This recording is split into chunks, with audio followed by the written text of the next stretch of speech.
Welcome to the Fantasy Football Prophet Podcast, hosted by Craig Phillips and Jeff Torrey. Visit us at fantasyfootballprophet.com. And now your hosts, Craig and Jeff.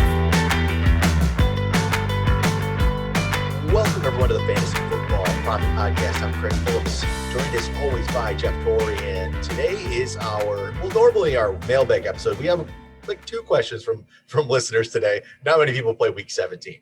So we'll have 2 Week 7. They're not even Week 17 questions, I'll be honest. They're next year questions, which is more on theme. So this won't even be the mailbag. This is just our episode for this week. And me and Jeff also, we're going to come up with one breakout player. Give you a little taste of our breakout players list that we're starting to think about for next year. So we'll each have one player, a couple questions for you. And that'll be about it for today. And then next week we'll come back with our postseason awards. We'll do our award show for MVP and all that good stuff.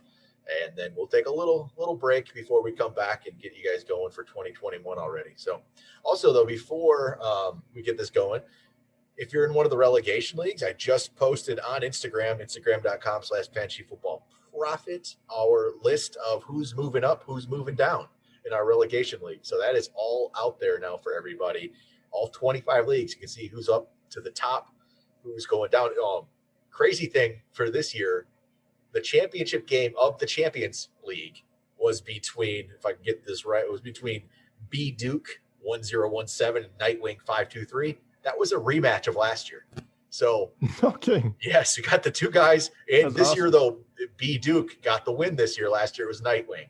So they've traded championships in the Champions League. But you got two guys that are in the championship game 2 years in a row. That's impressive. That is very impressive. So there is a lot of you guys that are trying to get up to the top. You got some, I don't know. Those two guys have proven to be the best of the best right now. So it'll take some work. I know there's some people moving up. We are 13-13 over 2 years in the Champions League, Jeff. So we need to step that up next year. Let's pay. We're put the Champions League on notice that we're going to be. Me and Jeff are going to we'll co-manage that team, and we will.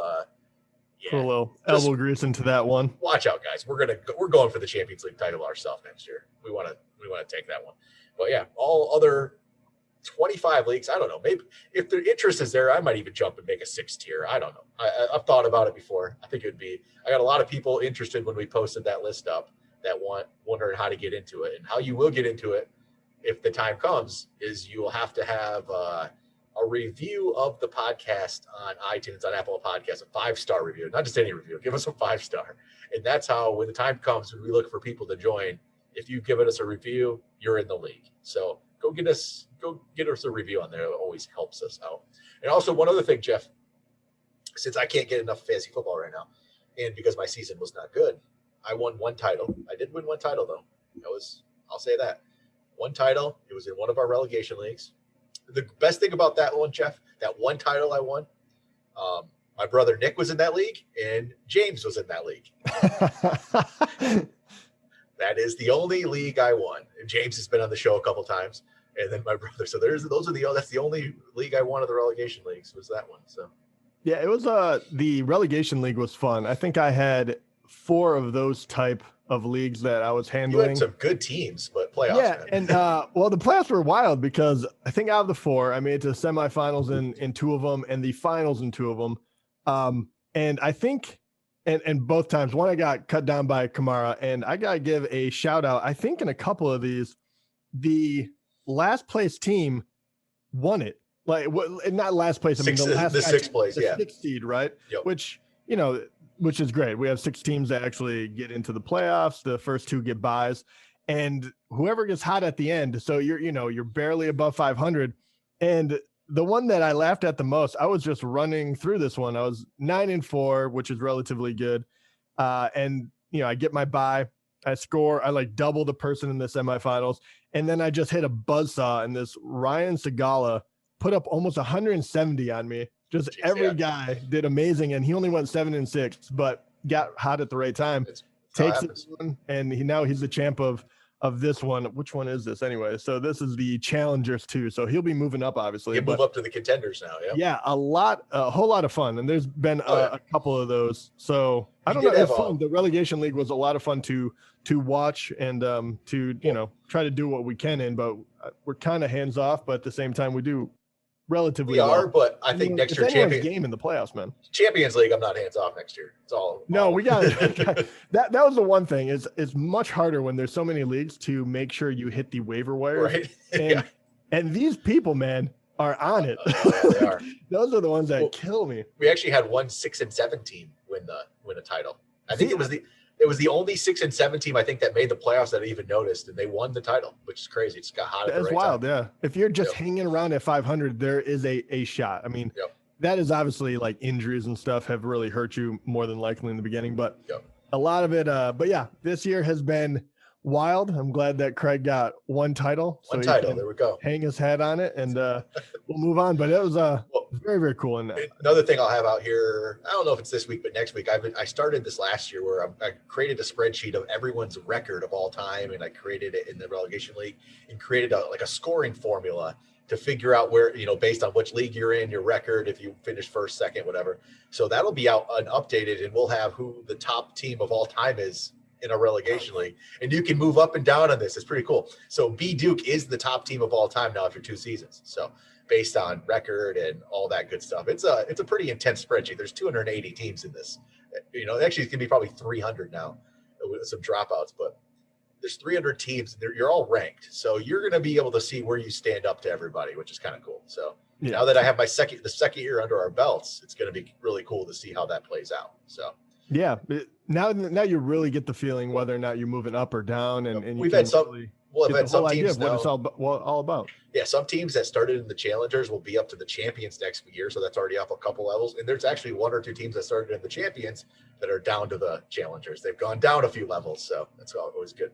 But before I got in this tangent about relegation league, I was talking about. I just need to do a fantasy football draft, and I want to do something. So I'm starting a dynasty league. And I'm going to draft this thing next week, Sunday. Not this coming Sunday, next week, Sunday. It's going to be 9 o'clock, I think, 9, 10 o'clock Eastern time. It's going to be a new dynasty startup league, which I love to do.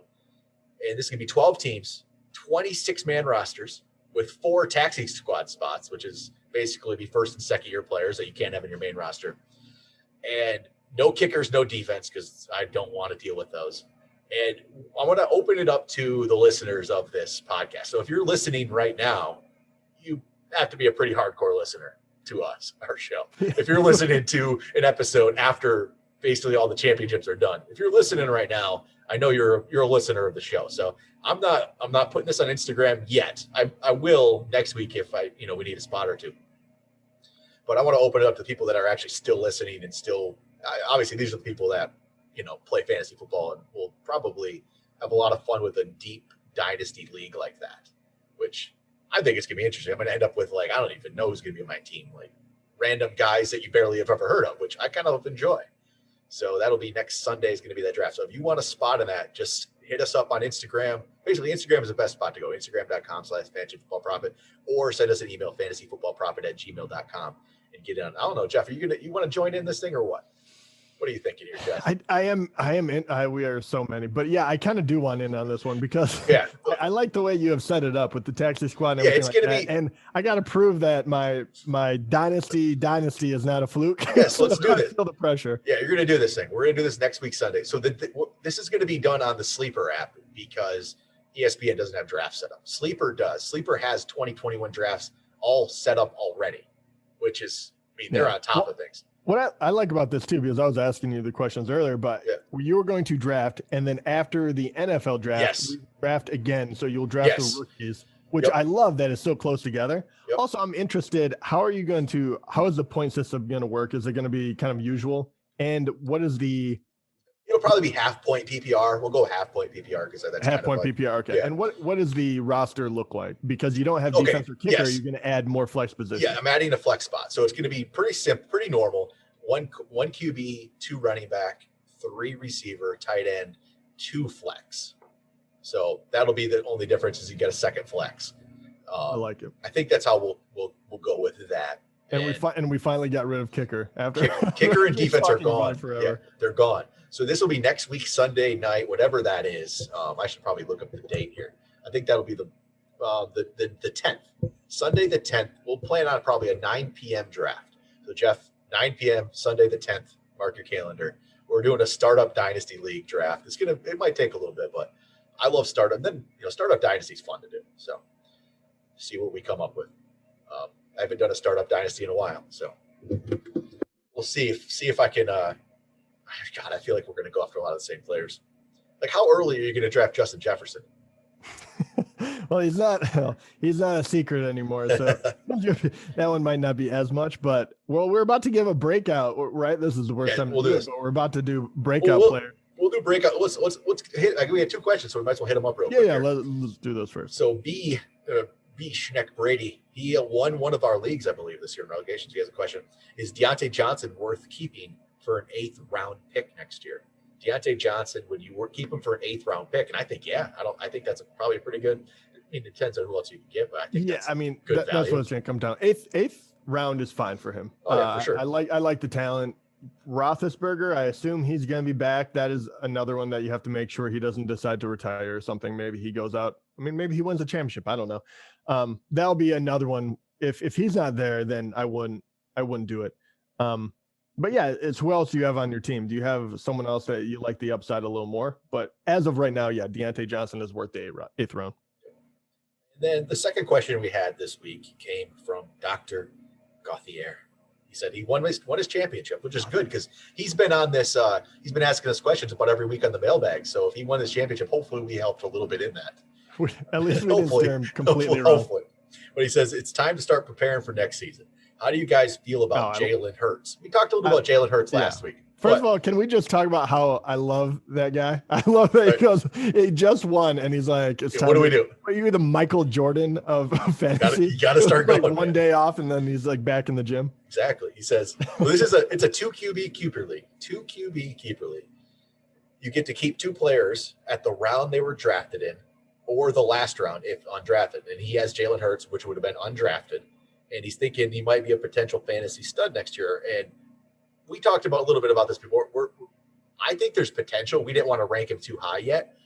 But if it depends again. It depends on the rest of your keepers. I'd have to make that choice. But just in general, is Jalen Hurts worth keeping as your last round? Yeah, he is. It depends on your rest of your players, but I think that would almost in a 2 QB league, especially.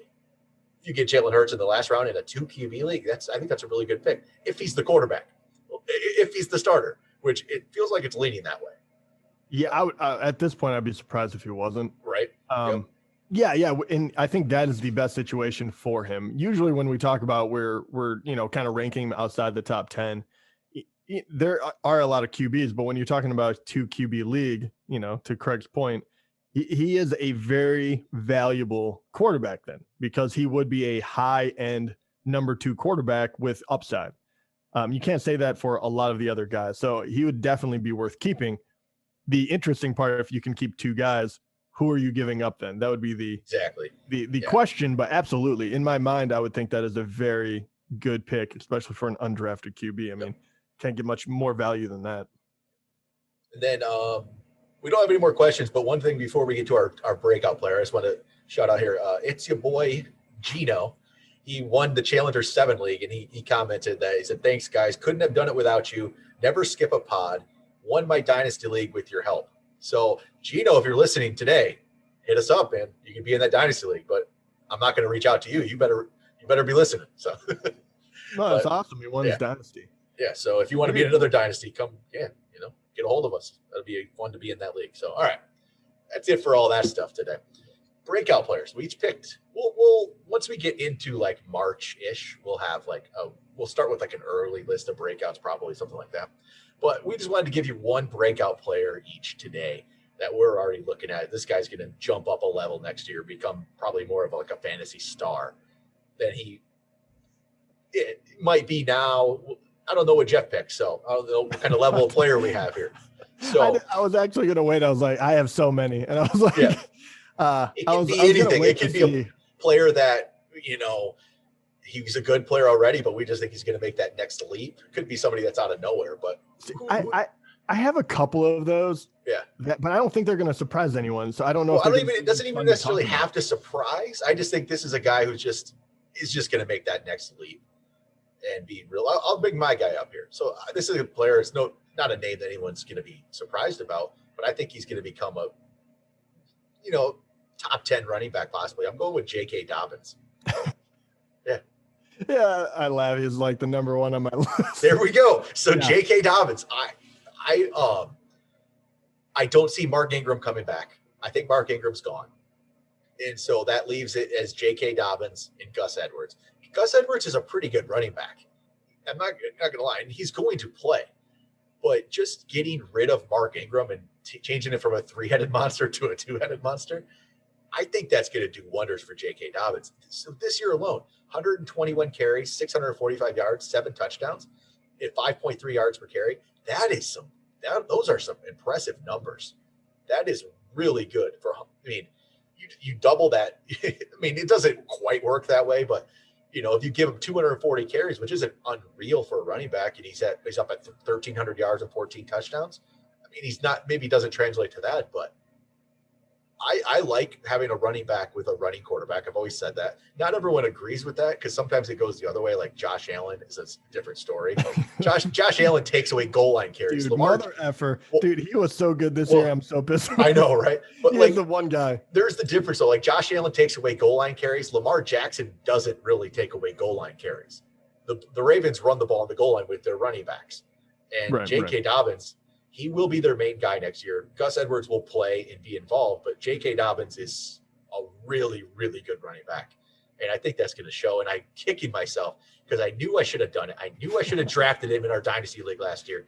I talked about it, and I just let I didn't think too much in advance. I just went, let's go Clyde Edwards-Helaire. But no, Jeff got Dobbins. So the rich get richer. Number 3, I go Dobbins, and then next round I go Justin Jefferson. So I love my team. It's so good. And you won the title. Oh my God, that's a ridiculous draft.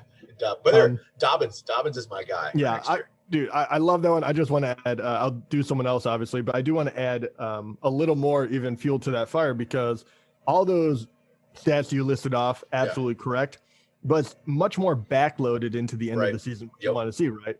Yep. When they started doing a little bit better, when Ingram was kind of, pushed to the side, he was hurt as well. But Dobbins got the opportunity. He took it. He's only topped out at 15 carries, and he was kind of putting up those type of numbers, which I think is hugely beneficial to look at. Not to mention, he has 7 rushing touchdowns for the year. The last 5 touchdowns came in the last 5 games, 1 each, which shows when he's the guy, he's going to be productive. And on top of that, he didn't catch 1 touchdown this year. No receiving touchdowns. I think there's a giant room that he can grow. And already this year, he's within the top 30 with 1 week to go. Yep. And I think that is, for not being the starter, I think that's kind of where you wanted him to be. I'm hoping he doesn't get too hyped, but I'm thinking that this will be kind of really safe because he is, for me, he would probably be like an early teen running back at the moment. We'll find out what happens with the Ravens, but already I'd feel very comfortable with that. Yep. All right. Anyway, so we can go a lot of different ways. You went with J.K. Dobbins, so I'm going to go with someone that I think is in a similar boat, and I think you will completely agree with me. It's not going to be a name that people are surprised about, but it's one of the top ones that we're going to have to talk about a lot next year, and that is Deandre Swift. Yep. So Deandre Swift. Too. Lions running back, very similar situation, to be quite honest, on a bad team, but he wasn't the number 1 running back. Adrian Peterson kind of had those duties. He was the goal line back. Later in the second half of the year, they really handed the ball off to him and said, let's figure out what we have here. There's no time like the present after they escorted the head coach off of the premises. And he's been wonderful. Right now, he is the number 19 running back, which is actually higher than I thought it was. That's crazy, especially because with he's been doing so well down the stretch. Yeah.